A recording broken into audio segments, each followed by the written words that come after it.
కర్నూలు జిల్లాలో టమాటో సాగు చేసే రైతులకు ఇప్పుడు కష్టాలు తీరినట్లే. పంటకు గిట్టుబాటు ధర లేదని మార్కెట్లో పంట నిల్వ చేసి నష్టపోవాల్సిన పని లేదు. టమాటో రైతుల కోసం 11 కోట్ల రూపాయల వ్యయంతో జిల్లాలో టమాటో ప్రాసెసింగ్ యూనిట్ను కూటమి ప్రభుత్వం శ్రీకారం చుట్టింది. జిల్లాలో భారీగా టమాటో సాగు అవుతుండటంతో అక్కడి రైతులను ఆదుకునేందుకు ఏపీ ప్రభుత్వం తీసుకున్న నిర్ణయంపై రైతులకు వరంగా మారబోతోంది. అధికంగా టమాటో పంట పండించే ఉమ్మడి కర్నూలు జిల్లాలో టమాటో ప్రాసెసింగ్ యూనిట్ ఏర్పాటు చేస్తుంది. దీనివల్ల టమాటో పండించే రైతులు పంటకు గిట్టుబాటు ధర లేదని మార్కెట్కు తెచ్చిన పంటను చెత్తలో పడేయాల్సిన అగాత్యం ఇక రాదు.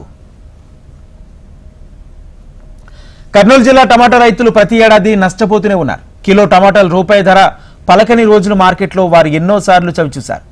జిల్లాలో టమాటో పంటపై ఆధారపడి జీవించే రైతులు చాలా మంది ఉన్నారు.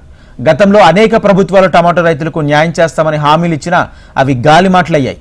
ఇప్పుడు సీఎం చంద్రబాబు సారథ్యంలోని కూటమి ప్రభుత్వం మాత్రం కర్నూలు జిల్లా టమాటో రైతులకు ఊరటనిచ్చే ప్రక్రియకు శ్రీకారం చుట్టింది. కర్నూలు జిల్లా పత్తికొండ మండలం కనకదిన్నెలో 11 కోట్ల రూపాయల వ్యయంతో టమాటో ప్రాసెసింగ్ యూనిట్ ఏర్పాటుకు శ్రీకారం చుట్టింది. పరిశ్రమల శాఖ మంత్రి టీజీ భరత్ ఈ యూనిట్ ఏర్పాటుకు భూమి పూజ చేశారు.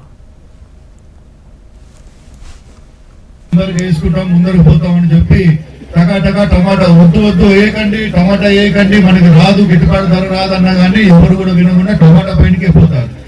మామూలుగా ఏదన్నా ఒకటి నిర్మాణం చేయాలంటే సంవత్సరం పడుతుంది. కానీ మంత్రి గారు వాళ్ళందరికీ ఇక్కడ ఎవరైతే కాంట్రాక్ట్ తీసుకున్నారో కంపల్సరీ 6-7 నెలల్లో ఇది కంప్లీట్ కావాలా, మరీ వచ్చి ఇది ఓపెన్ చేయాలని స్టార్ట్ చేశాం. కానీ దురదృష్టవశాత్తు గవర్నమెంట్ పోవడంతో ఆ పని అక్కడనే నిలిగిపోయింది. దయచేసి మీ ద్వారా పెద్దలకు కూడా మీరు ఇరిగేషన్ మంత్రి గారికి, ఎందుకంటే ఇన్ఛార్జ్ మినిస్టర్ ఉన్నారు, మా మంత్రి గారికి మీరందరికీ చెప్పడం జరిగితే ఆ లెఫ్ట్ సైడ్ కెనాల్ కూడా ఓపెన్ అవుతుంది. కనకదిన్నెలో ఏర్పాటు చేస్తున్న టమాటో ప్రాసెసింగ్ యూనిట్ ద్వారా 70 టన్నుల టమాటోలు నిల్వ చేసే అవకాశం ఉంటుంది. యూనిట్ ఏర్పాటు వల్ల జిల్లాలోని సుమారు 400 మందికి ఉపాధి కూడా లభిస్తుంది. రాబోయే 6 నెలల్లోనే టమాటో ప్రాసెసింగ్ యూనిట్ అందుబాటులోకి వచ్చేలా చేస్తామని మంత్రి భరత్ హామీ ఇచ్చారు. టమాటో రైతులు కూడా మేలు రకం టమాటో సాగు చేసి దానివైపు దృష్టి పెట్టాలని, అప్పుడు గిట్టుబాటు ధరతో పాటు పడిన కష్టానికి ఫలితం దక్కుతుందని తెలుపుతున్నారు.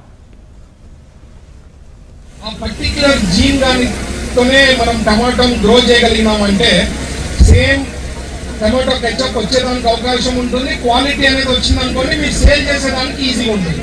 సో అది కొద్దిగా ఖచ్చితంగా ఎవరైతే పంటలు పండించే వాళ్ళు కొద్దిగా తెలుసుకొని మా అగ్రికల్చర్ డిపార్ట్మెంట్ వాళ్ళతో కొద్దిగా కోఆర్డినేట్ చేసుకొని మా సైడ్ నుంచి కూడా ఉంటుంది, శ్యాంబాబు గారు కూడా కోఆర్డినేట్ చేస్తూ ఉంటారు. సో ఖచ్చితంగా దానికి సంబంధించింది చేసి పర్ఫెక్ట్గా చేసుకుంటే మీకు గిట్టుబాటు ధర ఎక్కువ వచ్చేదానికి అవకాశం ఎక్కువ ఉంటుంది.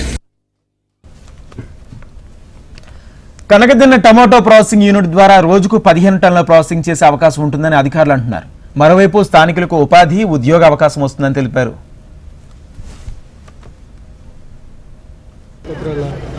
గ్రామ పంచాయతీ సంబంధించి ఇక్కడ గవర్నమెంట్ టమాటో ప్రాసెసింగ్ యూనిట్ ఈరోజు ఆనరబుల్ మినిస్టర్ టీజీ భరత్ గారి చేతుల మీదుగా ఇక్కడ భూమికి శంకుస్థాపన చేయడం జరిగింది.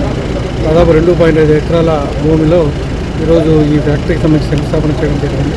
సో నెక్స్ట్ ఒక 8 మంత్స్లో ఈ ప్రాజెక్ట్ని కంప్లీట్ చేయడానికి గవర్నమెంట్ యాక్షన్ ప్లాన్ టార్గెట్గా పెట్టుకోవడం జరిగింది. దీంతో ఈ చుట్టుపక్కల వచ్చేటువంటి ఒక 10,000 ఎకరాల టమోటా అంతా కూడా జ్యూస్ ఫార్మేట్లోకి మార్చడానికి అవకాశం